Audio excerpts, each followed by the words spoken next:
okay. It's okay. I'm honored to be here. I always enjoy talking to Civil War roundtables because you guys probably know more about this stuff than I ever will. You really do the in-depth research. I have a particular angle that I follow. Basically, I write about spies, and my fascination started with Bell Boyd and the Confederate Secret Service. And actually, both of these books are part of a much larger narrative, more along the lines of what Larry McMurtry did with Lonesome Dove. And what it is, it's the Confederate Secret Service, which is also the Confederate Navy. And I haven't gotten to the Confederate Navy yet, because we're still in 1861, 1862 time frame. But what happened was, originally I started out to write one book. I got to page 875 on the first draft, and the little boy said, wait a minute, you're going to have to cut this down. So went back, revised, cut, revised, and I came up with the Shenandoah Spy, which is about the first year of Bell Boyd's career, which is still in print, by the way, and which we have available today if you want it. The new book, which is not officially out until October 6th, is called The Queen of Washington. This one is about Rose Greenhouse. Now, I had a bunch of contemporaneous material I cut from the first book about Rose because she was working at the same time Bell was, but people found going back and forth between the two characters too confusing.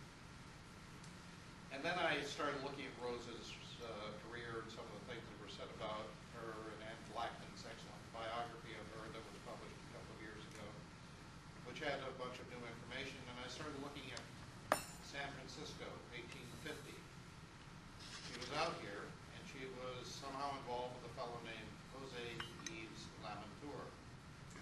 You may have heard of the Lamontour land claims. She testified at the trial where they were later declared the most audacious fraud in history. It sort of got me looking at something else that was said about her by Jesse Benton Fremont, who was a social rival of hers and her husband's. John C. Fremont was the guy who opened the West and was this great explorer and so forth. Her husband, Robert Greenhow, had written a book called The History of California and Oregon, which was basically partially fact and partially an argument against the British claims to own Oregon.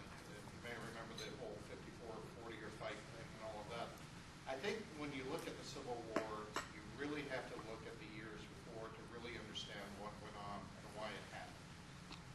Then I started looking at the role of the British and the French, and the proposition advanced by Jesse Benton Fremont that Rose was actually working for the French even before the Mexican War. She claimed to have been hired by James Buchanan when he was Secretary of State to translate documents from Mexico that they would not give to Robert Greenhow, whose job was to do that. He was the translator and librarian for the Department of State. Okay, he's compromised, and obviously there was something to this because he suffered a big demotion. First they gave him this job going to Mexico to look at the land claims there, and then they allowed him finally to become the associate, not the main guy, but the associate law counsel for the California Land Claims Commission out here, 1850 to 1854, after which he supposedly died. Actually, in real life he died, and in my novel something else happens. And this is where I slid over into alternative history, because I came up with a theory that was sort of irresistible to write about. You know, what happened to Robert Greenhow? How does his marriage fall apart? How did he end up in San Francisco with Rose playing power games back in Washington, D.C.? Why? Well, this is the first thing I ever learned about writing. When you write fiction or any kind of narrative like this, first question you ask is, what would happen if? Well, what would happen if Rose were a spy? Well, if Rose was a spy, then Robert's a spy.